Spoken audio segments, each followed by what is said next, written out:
This is Our News, the weekend edition. And on the broadcast tonight, the tourism minister defends the implementation of the vacation in place policy.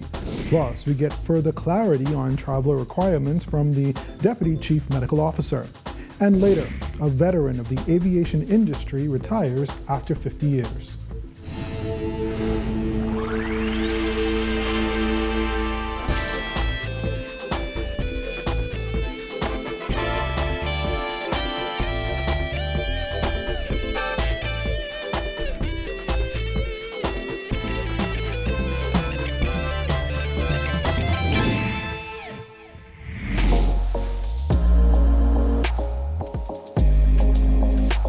Our News is brought to you by Alive. Good evening, everyone. I'm Andrew Knowles, and thanks so much for joining us. Topping news tonight, the country recording just over 100 new confirmed cases on Saturday. The Ministry of Health reporting 101 new cases of the virus and one additional death. The latest victim is a 69-year-old male of New Providence who passed away on Friday. 74 people have now died from the virus, and one more death is now under investigation, bringing that total to 16. 69 cases of the new COVID-19 infections are here in the capital, 8 on Grand Bahama and 1 on Exuma. Meanwhile, 23 of the cases are pending locations. The national total now stands at 3,315 cases, with 1,527 active cases. 77 people are in hospital, and nearly 1,700 people have recovered. In news from the crime beat, Grand Bahama police investigating an apparent suicide on that island last night. Police say a woman was found in the sea attempting to take her life. Family members, bystanders, and officers assisted in rescuing the woman. She was subsequently taken to the Rand Memorial Hospital, where she is under doctor's care. Also from that island, one man is in hospital nursing stab wounds. Police say the victim was involved in an altercation at Port Lucaya with a group of men shortly before 9 last night. The victim reportedly receiving stab wounds to the hand and upper arm. He is in serious but non-life-threatening condition in hospital. And over on Bimini, a suspect turned himself into police this morning in connection with a shooting on that island last night. A man was reportedly sitting in his vehicle at a local resort when he was shot by a man known to him. The victim was taken to the Bimini clinic with non-life-threatening injuries.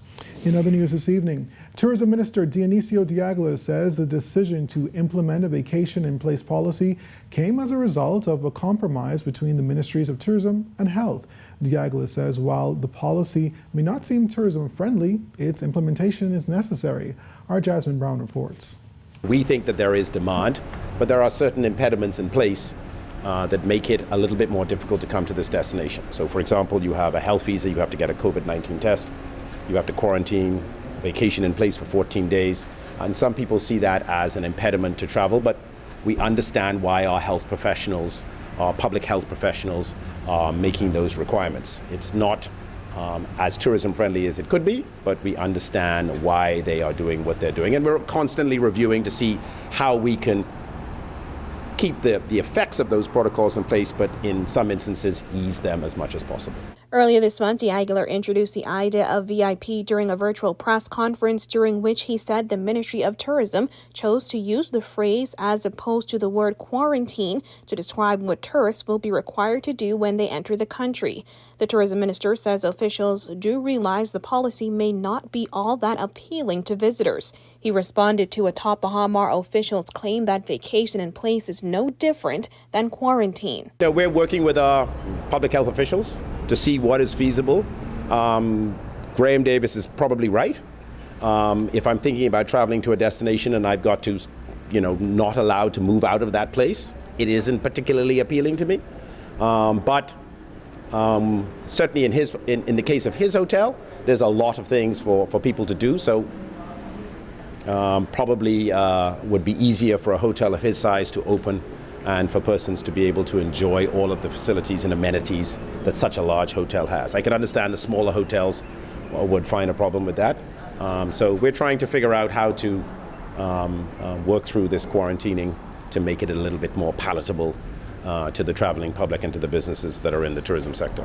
The Ministry of Tourism is eyeing October 15th for the full reopening of all hotels nationwide. Despite that date, a handful of hotels across the country have said they have no plans of opening anytime soon. In fact, Aguilar says large hotel operators have indicated to the government that they prefer to wait until the United States November 3rd elections are completed and possibly until the Thanksgiving holiday near the end of November to consider opening their doors. A number of those large hotels indicated that they wanted to wait until after the American election, possibly open just before Thanksgiving, possibly before Christmas. And we said, okay, fine, that's fair enough. But we're going to go ahead and announce on October the 15th to get the ball rolling, to get people starting to think about it, get airlines in place. It takes a little bit of time to ramp up, so we decided to go with October the 15th as a day to get everybody to start thinking about it. Still, Aguilar says there is evidence that travel to the Bahamas is in high demand. Reporting for Our News, I'm Jasmine Brown. Deputy Chief Medical Officer Dr. DeLon Brennan looking to clear the air as it pertains to travel requirements. He said when government officials said a COVID test and 14-day quarantine is required when traveling to the Bahamas or when traveling from Nassau to the Family Islands, that doesn't mean your trip has to be as long. If they're only going to be here for 5 days, they quarantine for the 5 days in whatever location they're going to be in, and then they leave. So you're allowed to leave. You don't have to stay in country for 14 days, but you have to be in quarantine for the entire time period. As long as you are, then you can leave the country, without any issue. COVID-19 testing is not required when traveling to Nassau, but when it comes to inter-island travel outside of Nassau, quarantining would be based on the number of cases on each island. People who are traveling in between other islands, it does matter a little bit which island you're coming from. If you're leaving an island and going to an island where neither one has cases, then you don't have to test and you don't have to quarantine. But if you're leaving an island that has had a history of COVID-19 cases and you're going to another island, then you do need to quarantine when you get there. You won't need to test. Outspoken Pine Ridge MP Frederick McAlpine is slamming government's plan to reopen the tourism sector. McAlpine says it makes no logical sense for tourists coming to the Bahamas to be forced to stay on their resort properties for 14 days. It's difficult for a tourist who comes here, wants to experience the island, and you say to them, oh, you can come, but you're going to have to be locked down for 14 days. It just doesn't make any logical sense. Tourism Minister Dionisio de Aguilar laid out government's plan to reopen the tourism industry by early November. According to de Aguilar, upon arrival, visitors will have to vacation in place for 14 days or the length of their trip, which is a rebranded version of quarantine. McAlpine says its government must create laws that make sense. Life has to go on. I'm not going to visit any place and decide that I'm going to go on a vacation and stay cocked up in my hotel room for 14 days. Who does that? I want to see the place. So it's important at this time that we practice again social distancing, wearing our masks, finding out what can we do. And those of us who are in the legislative body must lead by example. And we must make rules that are livable and that really make sense. The Moving Forward Contractors Association, an association which represents small contractors, is advising that their contractors are adhering to all COVID-19 regulations. This after Prime Minister Dr. Hubert Minnis said in Parliament that Bahamian workers at the Point Development were not wearing masks while on the job. I did not find the comments ill or untoward. I thought it was accurate analysis of what he's seeing, because I, as a contractor, I drive around and I see some contractors that are not adhering to the social distancing. Association Chairman Clement Penn says since the pandemic, all members were trained by OSHA and are adhering to COVID-19 orders. And we wish to point out that our members received training from OSHA, which was trained by an expert right here in the Bahamas. Okay, and we wish anyone who's wants to require training or become members, they can please contact us. Our numbers here is 341-2813. And still ahead tonight, the National Accreditation Council urging schools to register with the council. Plus, we sit down with a veteran of the aviation sector. Those stories and more coming up.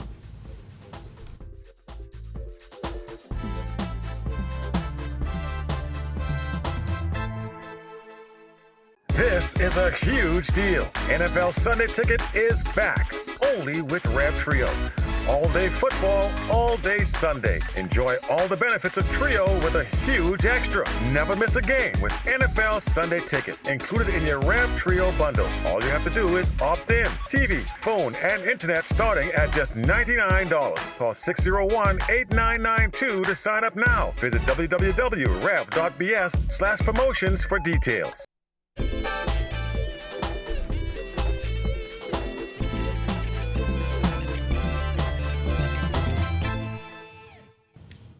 Next tonight, the National Accreditation and Equivalency Council of the Bahamas is urging all schools to register with it. NABCOB is a statutory body that is responsible for registering and accrediting primary, secondary, and post-secondary schools and any institution that offers training.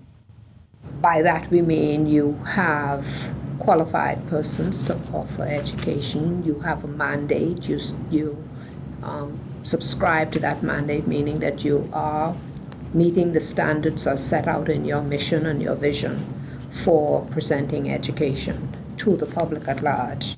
With the pandemic widely shifting learning online, some new institutions have popped up. Executive Director of the Council, Dr. Iva Dahl, says while schools may offer online instruction, the children still require home supervision. A lot of people or parents or teachers are probably getting students together to do virtual learning, and they're not registered as a school. You know, the ministry has a virtual platform for students. There's going to be a challenge for parents who must work. Who's going to be home? They will have to have somebody home to supervise these children while they're doing their, or so that they get online and do what they're supposed to do. So that's going to be a major challenge for a lot of parents. Dr. Dahl says most schools are registered. However, she says there are two in particular that aren't.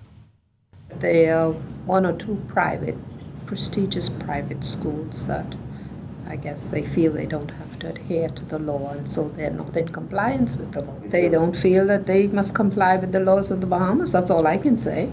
They may be offering an international curriculum as opposed to the national curriculum, and so they feel there's no need for whatever their reasons are, you know. And when we do know of schools, we contact them and invite them to register, but we can't make them. After 50 years of dedication to the aviation industry in the Bahamas, Barbara Chung is transitioning into retirement. On her last day, she sat down with our Berthany McDormand and reflected on her time in the industry. What started out as a summer job for Barbara Chung 50 years ago eventually turned into a career. Now she's retiring to spend more time with her 6 grandchildren. She described her last day as general manager at United Airlines as bittersweet. It's one of the main changes. I remember writing around the world ticket and what have you, handwritten tickets and what have you. We had something we called the official airline guide, the OAG, having to go, and we had no computers in those days when we first started. So, you know, there was a little bit of hesitation, more or less, for want of a better word, when the computer system came along, but now it's no problem. Chung detailed her journey through the aviation industry. She started out as a ticket agent at Bahamas Airways in 1970. Her time there, however, was short-lived as 2 months later, she joined Pan Am Airlines. She then joined a charter company called Bahamas World Airlines. She then returned to Pan Am, and when that airline went out of business, she became the station manager at Trans World Express. And she didn't stop there. In 1992, she joined the American Eagles team and eventually became general manager until 1997. Her last stop brought her to Continental Airlines as general manager, which is now known as United Airlines. Chung says she will miss the camaraderie and ever-changing scenery. No 2 days are the same. And that is what really made it interesting all these years. I would like to encourage everyone, especially the younger persons, do not look at the position. You have to work towards it. Nothing comes easy in life. However, she says not all change has been good. Chung is concerned that those in the industry today have strayed away from displaying top-notch customer service. It's one thing that does concern me at times. I think we have more or less strayed from how it was in the old days. Customer service. We need to really focus on that because we're not the only country with sand, sea, and sun. So we have to give that little extra oomph to have our people, our tourists, come back and want to come back. As she moves on, those who worked close with Chung says they will miss her friendship and the knowledge she imparted daily. The friendship. We bonded from day one. And so I'm going to miss that almost every other day. Hi, how are you? What I will miss most is just seeing her every day. No matter how the situation was, she always had a smile, always had a word of encouragement. Though I will miss the love, the camaraderie we share. We pretty much share in everything. She never fails to disembark knowledge that she knows that as a successor I will need. Reporting for Our News, I'm Berthany McDermott. When Our News, the weekend edition, comes back from the break, one Grand Bahama farmer touts the benefits of backyard farming. And later, we take a look at the most memorable quotes of the week, so stay tuned.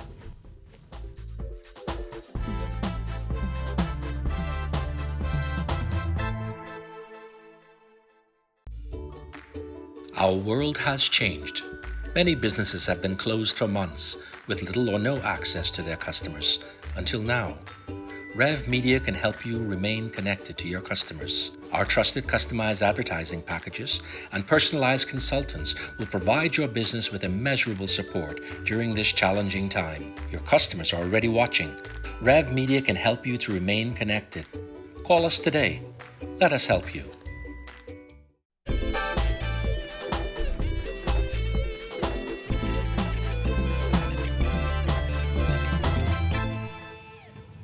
Welcome back to Our News, the weekend edition.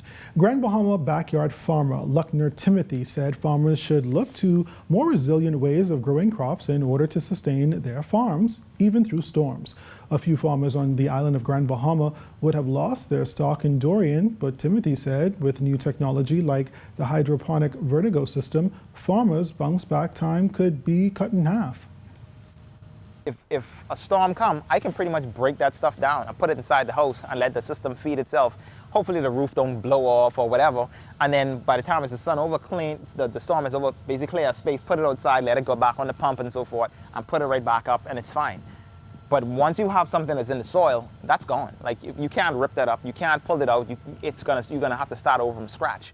And that's what we're trying to basically prevent. And that's why I like the vertical systems for. If you can combine them with growing them in soil and growing them within pots, like the vertical systems, it's a good idea. As an advocate for food sustainability, Timothy said more people should start backyard farms, adding that the work is not as hard, but the yields are great. The backyard farming I think we have to get locals back into it again. Like backyard farming, I seen some farmers that are doing some stuff. They start backyard and they grow so big that they're impressed by the level that they took it. But all it does is, by the time you take a little bit of time, within a year you'd be surprised to know how a place like this would look. Timothy said he believes in teaching children the importance of growing their own food. Nonetheless, he said he thinks the pandemic caused people to tap into industries that they previously wouldn't have. I think COVID has been the blessing. At least for me. I think COVID was a blessing because it basically forced me to stay home and work on a lot of projects that I didn't think was possible for me to do with working a full-time job and then trying to balance it out. But with COVID, a lot of people started backyard gardens that they never had before because they didn't have anything. So that 6 months, I think it was about 6 months that we had off. It gives us the time to focus on and find new hobbies that we probably would not have gotten into as quickly if it wasn't for COVID. So COVID to me was a blessing. Up next, the countdown to our quotes of the week, so stay with us.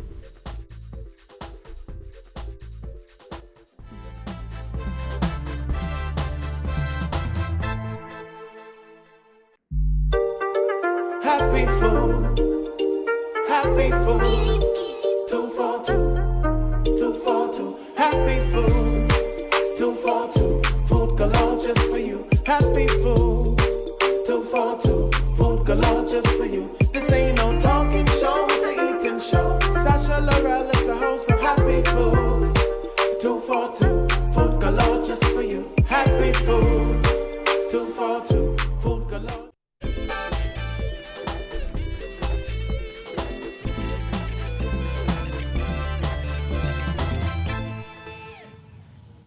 Finally tonight, it's that time when we take a look back at the most memorable moments of the week in news. As Prime Minister Dr. Hubert Minnis tabled a resolution for the emergency order extension, he also pleaded with Bahamians to adhere to the COVID-19 protocols for the next 3 weeks. His comments come in at number 3. Still somewhat disappointed by the amount of illegal social gatherings and parties that are still occurring. I asked Bahamian people if they can at least remain compliant just at least to the end of this particular month by wearing facial masks and try to resist from such social gatherings. It would do a lot for their country in that it would accelerate the process of us, of the decline and decrease in COVID cases that we're seeing. Also during that sitting, Dr. Minnis pointed out the absence of opposition leader Philip Davis, in particular questioning why he was not present. You all know that the leader of opposition had COVID, and the leader of opposition has antibody. But for all intents and purposes, the leader of opposition is immune. He's the most safest in this country at this time. He is immune, and that immunity may last for 3 to 6 months. We don't know the duration, but we do know that he is the safest in this country at this time. So it's unfortunate that he's not here. But taking the top spot for Quote of the Week is former Health Minister Dr. Dwayne Sands, who says the time has come to return the power to the people, as he made it clear he will not be backing government's plan to extend the state of emergency to October 31st. There is the belief that we have surrendered our responsibility and concentrated it into a single person. I don't think the country is a whole lot better off because of it. As a matter of fact, the 3,000 cases, almost 90 deaths, some might say that we are certainly not better off. Well, that does it for our Quote of the Week and other stories making news this evening. Our extended weather forecast is up next.